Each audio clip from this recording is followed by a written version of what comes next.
Ok, je fais juste un petit vidéo rapide pour ceux qui commencent Righteous Fire, cette Legacy. Qu'est-ce qu'il faut savoir? Comment starter le build, puis comment rendre ça super facile à partir de Act 2. Dans le fond, juste à suivre les points qu'il y a ici. Donc on commence ici, on joue Marauder de base. Puis on va chercher cette node-là. La raison pour qu'on va chercher ça, c'est qu'on a besoin d'un peu d'X puis un peu d'intelligence. Surtout l'intelligence.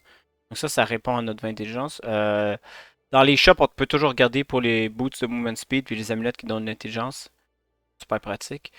Sinon, on va ici, on va jusqu'en haut, on pogne le Arsonist et puis après on prend la Fire Mastery. C'est ça qui va faire vraiment qu'on va pouvoir sustain le Righteous Fire à partir de level 18. J'ai 1% de vie pour chaque Uncap Fire Resistance. Dans le fond, le Uncap Fire Resistance, c'est le chiffre qui va être écrit ici à côté du chiffre qu'on a. Fait que normalement, ça va être 75. Alors, on a essayé de monter notre résistance à au moins 75, mais ce qui est écrit à côté, c'est le pourcentage de. Pas le pourcentage, mais le nombre de vies qu'on gagne par seconde. Donc, si on a 100, ben, on va gagner 100 vies par seconde. Avec 100 vies par seconde, c'est en masse pour runner Righteous Fire. Donc, c'est juste ça. C'est super simple comme ça.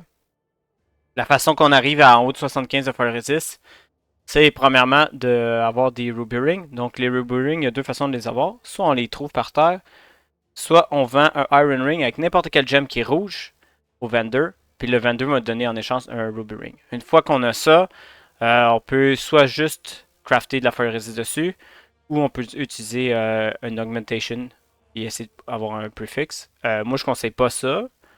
Parce que de un, on n'a pas beaucoup d'augmentation au début. Puis de deux, si on roll un suffixe, ben, il faut reroll notre ring pour pouvoir crafter la fire resist. Donc, je conseille pas.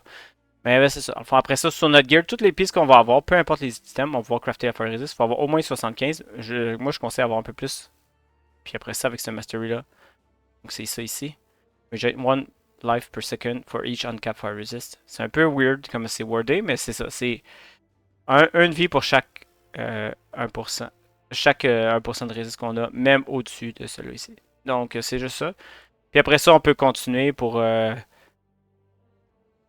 chercher, disons, si on va voir les trees. Ça, c'est le guide de Pox, mais bon. Euh, donc, après ça, on peut aller chercher les trucs, là. Je vais mettre le lien du guide du Path of Building de Pox dans la description du vidéo. Mais c'est ça, ça explique un peu tout, mais je vous laisse faire un résumé vite vite. Puis avec ça, on devrait être correct. Puis après ça, quand on a fait notre premier lab ici, 40% increase life regeneration, c'est super bon. Puis 10% de base en plus. Donc, ça c'est super. Ça va vraiment nous aider encore plus pour Righteous Fire. Mais ouais, c'est ça. Dans le fond, c'est super simple. Puis on peut maintenant, aux nouvelles Masteries, ben là je vais leur changer, là, mais grâce aux nouvelles Masteries, la Mastery, c'est pour un Mastery, on peut facilement avoir assez regen pour runner Righteous Fire à partir de level 18.